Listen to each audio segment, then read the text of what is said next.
Baiklah, Assalamualaikum warahmatullahi wabarakatuh. Selamat malam Bapak Ibu mahasiswa Administrasi Publik kelas Administrasi Pariwisata. Nah, hari ini kita akan melaksanakan perkuliahan yang membahas topik tentang perencanaan dalam pembangunan pariwisata. Jadi, untuk pertemuan ini kita akan bagi dua videonya. Pertama, saya akan menjelaskan tentang konsep dasar perencanaan pariwisata itu seperti apa pada video yang ini, dan proses pembangunan pariwisata itu bagaimana pada video berikutnya. Bersama saya Diga Putri Oktaviane, kita mulai perkuliahan pada hari ini.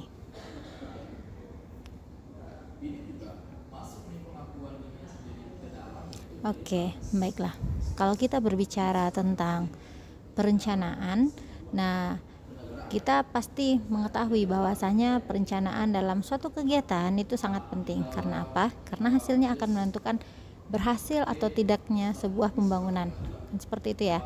Jadi secara sederhana, perencanaan ini harus berhasil menjawab 3 pertanyaan dasar. Apa saja itu? Pertama, tujuan apa yang diinginkan?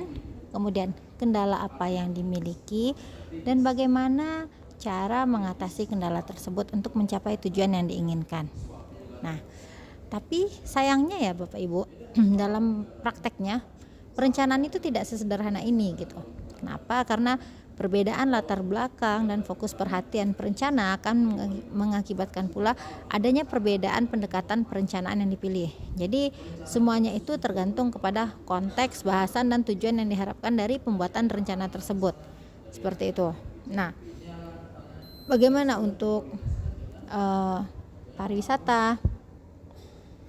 Di sini kita bisa lihat bahwasanya kalau kita lihat dari definisi perencanaan saja, contohnya kalau perencanaan itu sebenarnya kan tindakan atau kegiatan yang menghubungkan fakta-fakta dan membuat serta menggunakan asumsi-asumsi mengenai masa yang akan datang, dan dilakukan melalui program kerja sehingga tercapai tujuan yang telah ditentukan sebelumnya gitu. Itu kalau kita berbicara secara sederhana mengenai perencanaan. Tetapi di sini kalau untuk perencanaan pariwisata, kita memiliki 2 pendapat dari 2 orang ahli, yaitu Getz dan Braden. Nah, kalau Getz itu membahasakan bahwasanya perencanaan itu adalah proses berdasarkan penelitian dan evaluasi yang berupaya mengoptimalkan potensi kontribusi pariwisata terhadap kesejahteraan manusia dan kualitas lingkungan. Jadi, Get ini mendefinisikan bahwasanya perencanaan pariwisata itu merupakan hasil dari penelitian tentang pariwisata. Tujuannya apa? Tujuannya untuk meningkatkan kesejahteraan manusia, terus perbaikan lingkungan, seperti itu. Nah, kalau Braden itu punya konsep lain. Perencanaan pariwisata itu katanya dilakukan untuk merencanakan kegiatan sosial, ekonomi, dan lingkungan serta berbentuk rencana yang dapat diimplementasikan. Jadi kalau kita simpulkan dari 2 pernyataan ini, dua-duanya sama membahas tentang adanya tujuan yang ingin dicapai. Jadi secara spesifik kita bisa mengatakan bahwa perencanaan pariwisata itu bertujuan untuk peningkatan kepuasan wisatawan, kesejahteraan masyarakat, serta pelestarian lingkungan gitu. Jadi bisa kita bahasakan seperti ini loh. Untuk perencanaan pariwisata itu bisa untuk membangun kehidupan masa depan yang lebih baik dan mampu memberikan kesejahteraan kepada masyarakat. Kan seperti itu. Kemudian memberikan keselarasan hasil pembangunan atas kepuasan wisatawan, masyarakat, dan lingkungan. Itu kalau kita bertolak dari perencanaan menurut 2 ahli tadi. Jadi dalam artian kita bisa memaksimalkan dampak positif dan meminimalisir dampak negatif, serta yang bisa memberikan nilai lebih pada aset atau sumber daya lokal yang ada. Gitu. Itu kalau kita berbicara tentang perencanaan pariwisata. Jadi perencanaan pariwisata itu kalau kita kaji sudah jauh lebih dari masa Babilonia, kalau saya tidak salah itu pada masa 1700 sebelum Masehi. 1700 sebelum Masehi disebutkan bahwa perencanaan pariwisata itu berdasarkan kepada perencanaan kota. Dulunya seperti itu Bapak Ibu. Sementara kalau sekarang kan perencanaan pariwisata itu berdasarkan kondisi lingkungan yang ada pada daerah tersebut gitu. Nah, kemudian kita lanjut.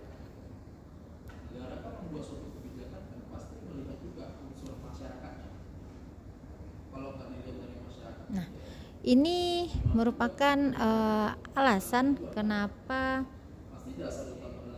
perencanaan pariwisata itu dibutuhkan.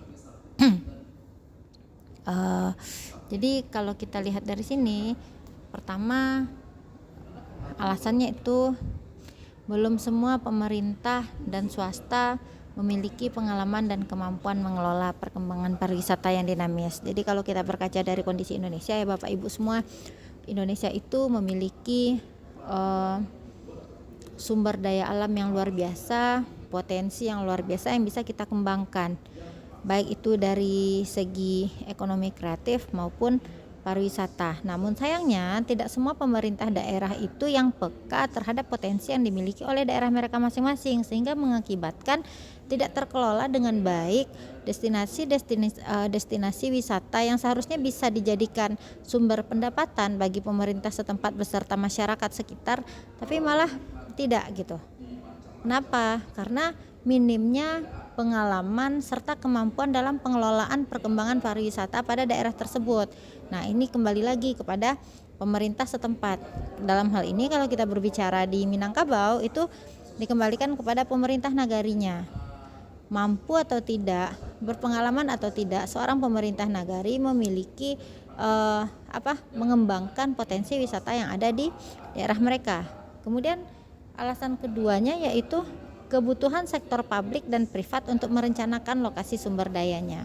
Jadi kalau kita lihat lebih banyak sektor pariwisata itu dikembangkan oleh sektor swasta seperti itu. Sementara sektor publik belum begitu menilik atau belum begitu melihat potensi-potensi tersebut seperti yang nomor 1 tadi gitu. Jadi sektor privat ketika mereka melihat wah ini lokasi bagus nih untuk dijadikan destinasi wisata. Nah, apa saja sumber daya yang dibutuhkan, sumber daya yang sudah ada di daerah seperti ini bagaimana dan apa yang bisa dikembangkan. Nah, kalau sektor publik itu belum begitu peka terhadap kondisi begini. Kemudian menyiapkan program pembangunan sumber daya manusia sesuai dengan kebutuhan yang diperlukan. Jadi kalau kita lihat Bapak Ibu ya, harus ada program pembangunan SDM. Jika kita ingin membangun suatu destinasi wisata yang maju, maka harus ada program pembangunan sumber daya manusia. Harus memiliki sumber daya manusia yang aktif, yang kreatif, yang memang handal seperti itu, yang melek informasi, yang bisa mengoperasikan teknologi canggih seperti itu. Jadi tidak hanya pariwisata itu tidak hanya pada saat pembukaan saja ramainya dalam rentang waktu 1-3 bulan saja, setelah itu mereka tidak diminati lagi, tidak demikian, tetapi harus bertahan selamanya. Jadi ini juga ditentukan oleh pengelolaan sumber daya manusia yang ada di tempat lokasi wisata tersebut seperti itu. Kemudian yang terakhir yaitu merespon perubahan yang terjadi secara dinamis. Jadi kalau ingin maju, maka pemerintah beserta masyarakat sekitar harus peka terhadap perubahan yang terjadi di lingkungan sekitarnya. Kenapa demikian? Karena setiap perubahan yang terjadi itu kita harus beradaptasi, kita harus langsung mengadopsi cara-cara mereka, tiru, modifikasi. Supaya apa? Supaya pariwisata itu bisa direncanakan sedemikian rupa dan bisa bermanfaat untuk masyarakat sekitar. Jadi pariwisata atau destinasi wisata yang dibuat itu memberikan dampak positif terhadap sosial, budaya, ekonomi masyarakat setempat. Nah, ini adalah alasan jangka panjang.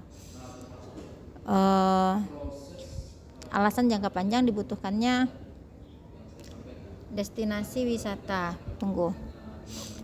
Nah, untuk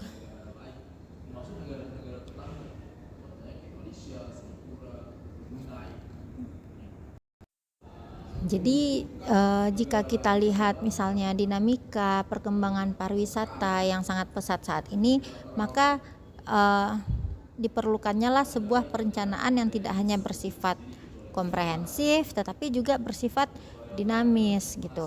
Jadi perencanaan pariwisata itu tidak hanya dilakukan untuk tujuan jangka pendek saja tetapi jangka panjang juga. Nah, ada 4 alasan kenapa pariwisata itu dibutuhkan untuk jangka panjang. Pertama, saya tulis di sini itu adanya visi dan tujuan yang menjelaskan target yang ingin dicapai dalam kurun waktu tertentu. Jadi, apa tujuannya kita membuka destinasi wisata di daerah tersebut? Tujuan jangka panjangnya seperti apa? Jadi, bagaimana program yang akan digulirkan pada untuk pengembangan destinasi wisata di daerah ini seperti itu. Terus target-target apa yang akan capai dalam jangka waktu tertentu, apakah itu jangka waktu 5 tahun, 10 tahun. Jadi tidak hanya istilahnya tidak hanya pada saat dibuka saja destinasi wisata tersebut ramai, tetapi pada setiap momen, pada setiap hari, pada setiap waktu gitu, pokoknya dalam jangka waktu yang panjang, destinasi wisata itu masih menjadi pilihan wisata bagi masyarakat setempat, bagi masyarakat yang berasal dari daerah-daerah yang lain gitu. Jadi bisa tetap menjadi destinasi bagi para wisatawan seperti itu. Kemudian untuk menjelaskan arah pembangunan ke depan secara jelas sehingga mudah dipahami oleh pemangku kepentingan. Itu jadi harus ada, makanya tadi harus ada visinya, harus ada tujuannya seperti apa, target yang ingin dicapai, supaya pemangku kepentingan juga bisa mengambil kebijakan terkait dengan perencanaan pembangunan destinasi wisata tersebut.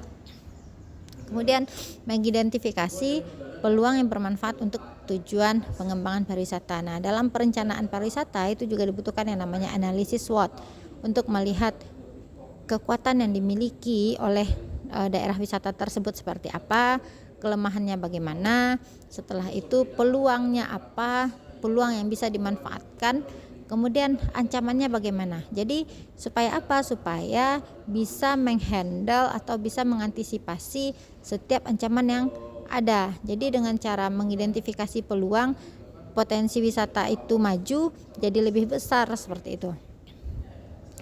Dan yang terakhir, sebagai panduan untuk pelaksanaan dan evaluasi untuk menjamin efektivitas kegiatan. Yang namanya perencanaan, pelaksanaan kegiatan pasti di akhir itu akan ada yang namanya evaluasi. Tujuan evaluasi itu adalah untuk memberikan perbaikan ke arah yang lebih baik terkait dengan perencanaan yang dilakukan. Apakah sudah sesuai dengan target yang diharapkan atau belum, seperti itu. Makanya dibutuhkan yang namanya evaluasi. Nah, kalau kita lihat saat ini dari semua daerah, baik itu semua negara malahan, terjadi pengembangan pariwisata yang cukup signifikan setelah COVID, ya kan? Nah, alasan atau latar belakang dilakukannya pengembangan pariwisata itu bisa kita lihat berdasarkan 4 hal. Pertama, pengembangan pariwisata itu tidak memerlukan investasi besar. Loh, kok gitu? Ya, karena apa? Karena bisa mendayagunakan sumber daya yang ada dan dapat mendayagunakan atau memanfaatkan potensi lokal yang ada. Misalnya pengembangan wisata agro, stroberi misalnya di Solo Selatan atau di Padang Panjang. Itu kan hanya memanfaatkan kondisi sumber daya yang ada di daerah tersebut gitu. Itu contohnya. Kemudian untuk memberikan dampak ganda pada sektor lain. Nah, ini misalnya termasuk ke dalam produk pertanian dan produk industri lokal yang lain, seperti mebel misalnya, terus pembuatan cenderamata misalnya. Itu kan berdampak tuh terhadap produk industri yang lain. Kemudian tujuan yang ketiga itu meningkatkan pendapatan nasional dan daerah yang berguna untuk membangun dan memelihara infrastruktur daerah. Jadi tujuannya dibangun pariwisata, daerah pariwisata atau destinasi wisata adalah untuk meningkatkan pendapatan nasional dan pendapatan daerah setempat gitu. Sehingga apa? Sehingga pembangunan infrastruktur daerah pun jadi dapat terlaksana dengan baik seperti itu. Dan terakhir, membuka lapangan kerja yang luas dan tidak terbatas. Jadi siapa saja bisa mengelola atau bisa bekerja mungkin dengan cara membuka usaha di tempat wisata tersebut, jualan atau berdagang terkait kerajinan atau potensi-potensi yang dimiliki oleh orang-orang sekitar, sehingga tidak dibutuhkanlah pendidikan formal yang tinggi untuk membuka lapangan pekerjaan tadi gitu. Jadi kalau kita lihat setelah COVID terjadi peningkatan jumlah kunjungan wisatawan, baik itu domestik maupun wisatawan asing, itu jauh lebih banyak. Terjadi peningkatan setelah COVID. Kenapa? Karena banyak daerah-daerah yang memang mengembangkan pariwisata, destinasi wisatanya gitu.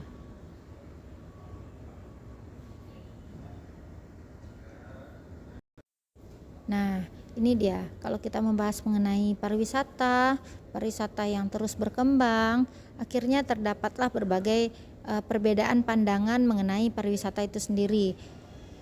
Hal ini didasarkan oleh perbedaan atas latar belakang serta pemahaman para penggagasnya seperti itu. Misalnya, ada yang mengatakan bahwa pariwisata itu adalah sebuah perjalanan.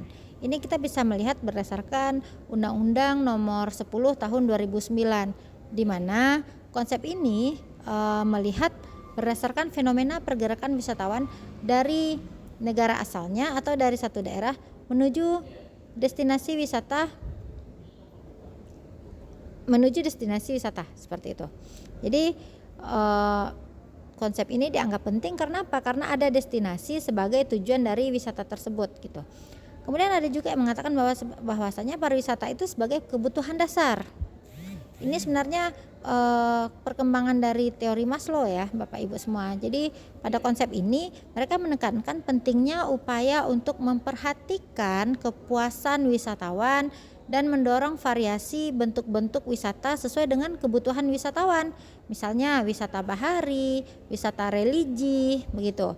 Kemudian ada pariwisata itu sebagai industri. Nah, kenapa pariwisata ini dianggap sebagai industri? Smith itu pernah bilang bahwasanya pariwisata itu adalah kumpulan usaha pariwisata yang menyediakan barang dan jasa. Jadi ukuran keberhasilan pariwisata itu terfokus kepada ekonomi saja gitu. Padahal sebenarnya untuk konsep pariwisata, kita harus juga memperhatikan pentingnya kualitas pelayanan industri pariwisata ini, sehingga bisa mendorong terbitnya standarisasi usaha dan kompetensi SDM yang ada di bidang pariwisata tersebut. Tujuannya apa? Supaya masyarakat atau wisatawan itu tertarik untuk membeli produk yang ditawarkan, terus tertarik untuk kembali lagi ke daerah wisata tersebut, begitu. Kemudian ada juga yang bilang bahwasanya pariwisata itu sebagai alat untuk mencapai kesejahteraan secara berkelanjutan.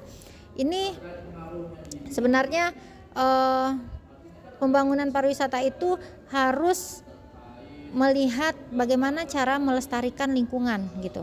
Jadi konsep pembangunan pariwisata ini diarahkan pada pentingnya mengarahkan pembangunan pariwisata pada segi kualitas dan pembangunan pariwisata yang bertanggung jawab gitu.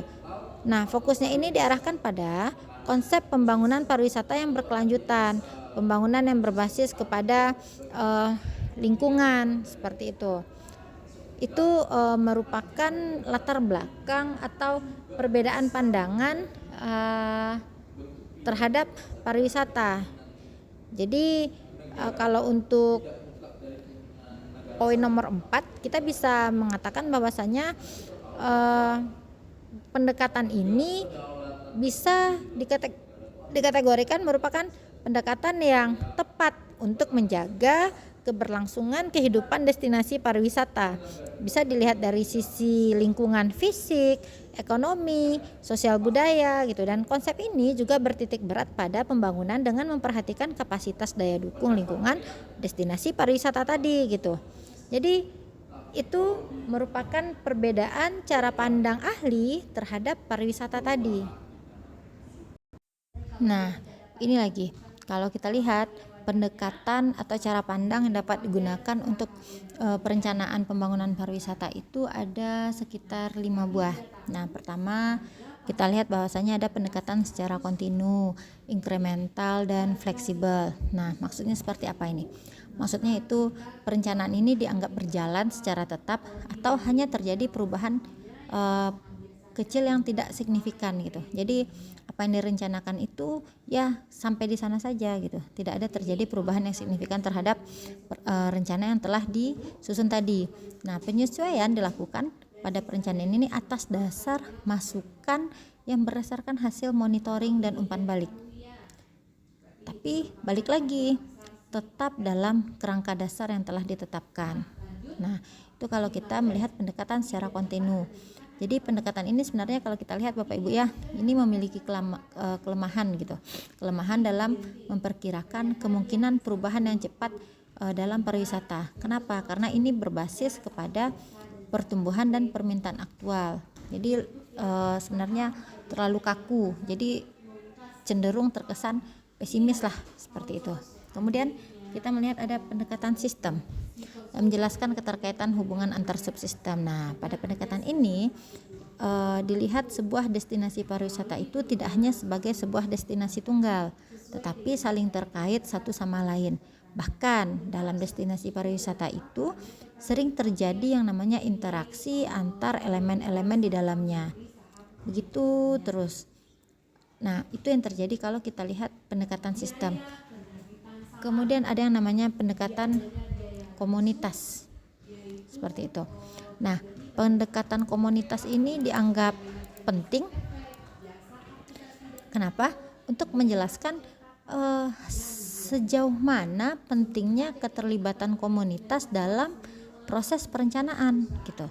Jadi keberhasilan dan keberlanjutan pembangunan pariwisata ini pada destinasi wisata tidak lepas dari peran komunitas, di mana peran komunitas ini otomatis memasukkan yang namanya unsur-unsur masyarakat sekitar seperti itu kan ya, sebagai syarat bisa berjalannya suatu destinasi pariwisata bersama dengan daya tarik wisata tersebut gitu. Adanya fasilitas umum, adanya fasilitas pariwisata dan aksesibilitasnya.